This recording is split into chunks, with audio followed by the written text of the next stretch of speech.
Different seasons. When Stephen. Different seasons. When Stephen King is more than just horror.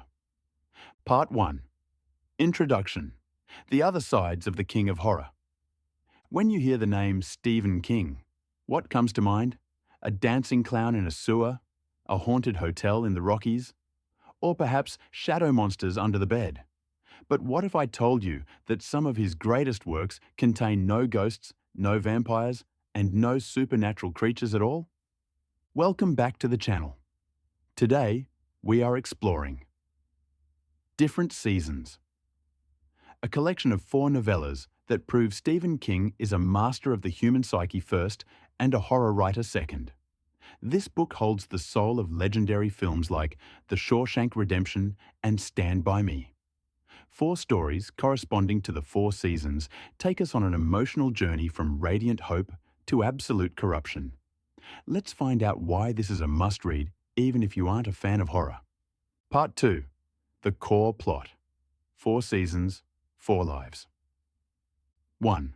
Hope Springs Eternal. Spring. Rita Hayworth and Shawshank Redemption. This is the story of Andy Dufresne, a banker wrongfully convicted of murder, and his 20-year journey to reclaim his freedom within the walls of Shawshank Prison.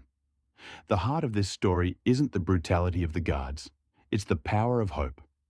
As Andy famously said, "Hope is a good thing, maybe the best of things, and no good thing ever dies." A brilliant escape plan and an eternal friendship between Andy and Red will make you believe in the miracle of persistence. 2. Summer of Corruption.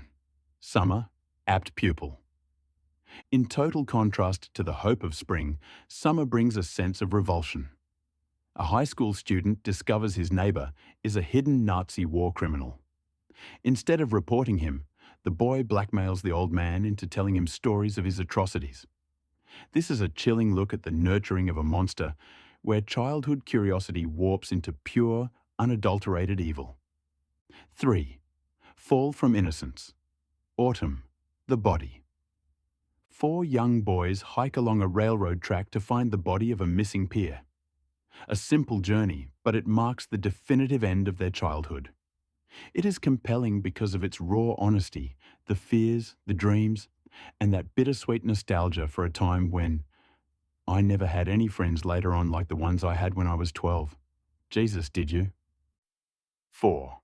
A Winter's Tale. Winter, the breathing method. A mysterious story told within a strange gentleman's club about a woman determined to give birth to her child at any cost, even when death is literally knocking at the door. This is the most horror-like entry, but it ultimately serves as a tribute to the maternal instinct and the sheer force of life amidst a cold winter. Part 3. Artistic Highlights. The Power of Human Monsters. Why does Different Seasons haunt us so deeply? It's because Stephen King strips away the supernatural masks to reveal the monster inside every human. The allure lies in how he builds characters who are incredibly human. You see yourself in Andy's thirst for freedom, or in the youthful innocence of the 4 boys in The Body. King doesn't need buckets of blood to scare you. He uses silence, the weight of wrong decisions, and the relentless flow of time to tighten the grip on your heart. His ability to weave between the light of hope and the darkness of cruelty is what keeps you turning the pages. Part 4. Analysis and Reflection. Life is a series of seasons. The deepest takeaway from this book is that we are all living in our own season. There are times we feel imprisoned like Andy, and times we face the first great losses of life like the boys from the north. Stephen King teaches us that evil isn't just a shadow in the corner. It is found in our daily choices. But simultaneously, he affirms that humans have an extraordinary capacity to endure and rise above adversity.